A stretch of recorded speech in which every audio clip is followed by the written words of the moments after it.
En début d'année, tout le monde fait des très bonnes résolutions. On va se mettre au sport, on va arrêter de fumer, on va se mettre à manger mieux. En général, on ne les tient pas ces résolutions, mais si on les tient, ça peut être une bonne chose. Ensuite, il y a le cas où les résolutions sont trop majeures, trop drastiques, trop importantes, et si elles sont tenues, la personne elle change. Vous connaissez cette personne qui est pas vraiment en forme et qui se met ensuite au sport et aujourd'hui tu peux plus lui parler de rien à part de protéines et de légumes. La personne n'est plus la même. Aujourd'hui c'est la NFL qui prend des résolutions trop fortes. La NFL est à un moment très délicat. La ligue essaye de protéger ses joueurs. Enfin, avec les découvertes sur les commotions cérébrales, les joueurs qui se plaignent à la fin de leur carrière et les cas comme Ryan Shazier effraient la ligue, ils ne veulent pas en revoir sur le terrain. Ça a poussé la NFL à prendre des mesures drastiques.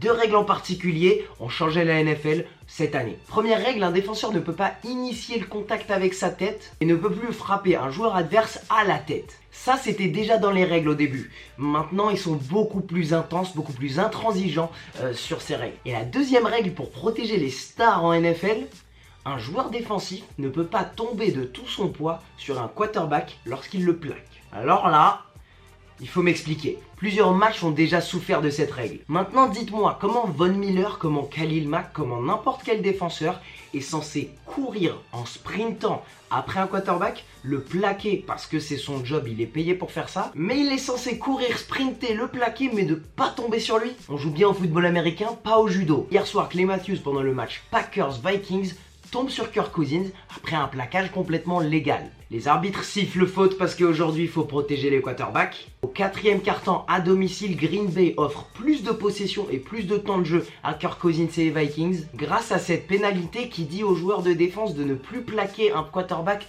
aussi fort. Ce match à domicile à Green Bay pendant le quatrième quart-temps contre un adversaire dans la même division, il a déjà des grosses implications, même si on est à la deuxième semaine de NFL.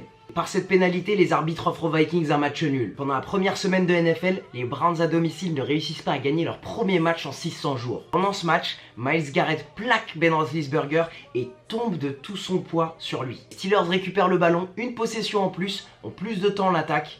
Et c'est peut-être ça qui a fait pencher la balance pour Cleveland. On demande de plus en plus à nos joueurs de défense d'être attentifs sur comment frapper le joueur d'en face. Et personnellement, je crois vraiment que le flag football a un futur dans le monde du sport. Et je crois aussi que dans 100 ans, on regardera des vidéos de football américain d'aujourd'hui et on se dira « Waouh, il est barbare ce sport, on laissait vraiment des joueurs se frapper sur la tête comme ça ». Mais après ces 2 premières semaines de match en NFL, on a eu plus de pénalités pour brutalité sur quarterback que toutes les 2 premières semaines de NFL depuis 2001. Aujourd'hui, la NFL va devoir choisir si elle veut préserver ses joueurs et changer drastiquement son sport, ou être honnête avec elle-même et accepter que la discipline du football américain est une discipline brutale et elle est sûrement vouée à l'extinction dans les 100 prochaines années. Aucune de ces 2 décisions est mauvaise.